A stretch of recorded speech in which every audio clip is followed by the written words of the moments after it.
Time for another Magic Man, that's right. We're getting a two for today.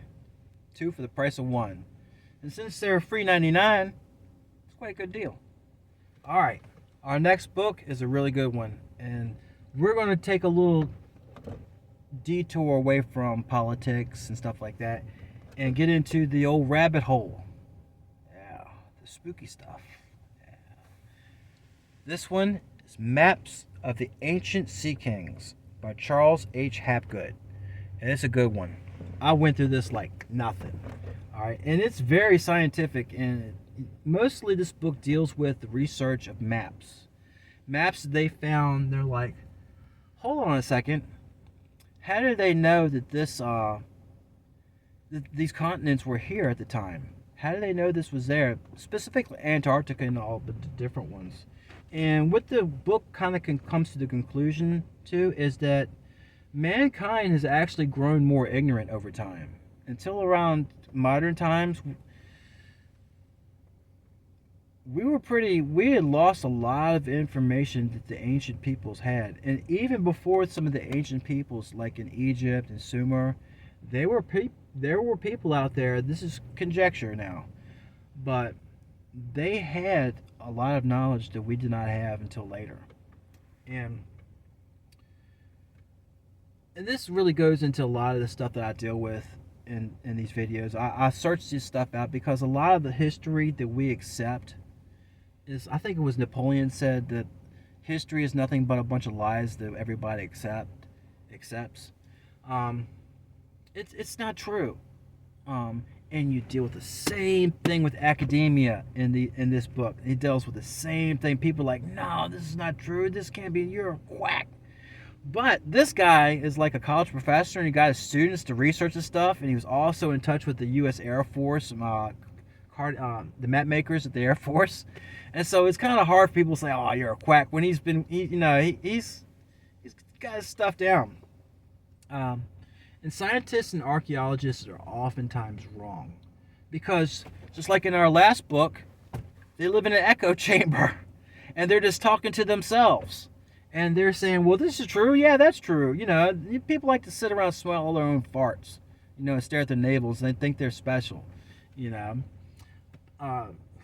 Really grinds my gears sometimes. All the information that's out there. All the different things we could be doing with the science, the technology, and the engineering, and resources, and manpower that we already have right now. We could put out there, but we just get it in our own way. We shoot ourselves in the foot.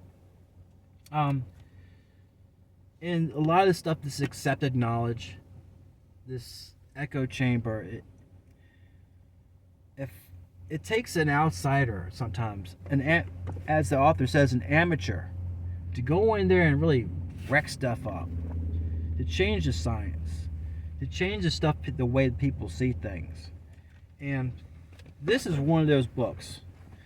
Now, a lot of the stuff it gets into, mostly the Perry Reese map, okay? When you read the book and you find out more about the Perry Reese map shows Antarctica when it was not all covered by ice. And people were probably living there, okay? And they're just like, what are you talking about? It's always been covered in ice. It's always been that way. No, it is not. Because they mapped it a long time ago. All right? And these people were using latitude and longitude before we even knew how to properly use it. They were using trigonometry and mathematics to make these maps. And the maps that we had back in the medieval times, people like the Italians, well, they weren't the Italians back then. They were, I think, Genovese. The different Italian factions. There were different houses and city-states back in the day. And who else?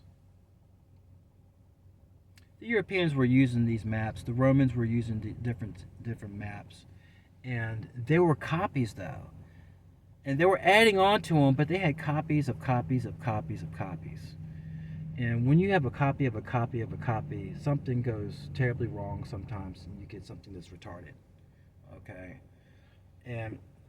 But the maps were based on older maps that showed the world how it was before the ice, some of the ice caps melted.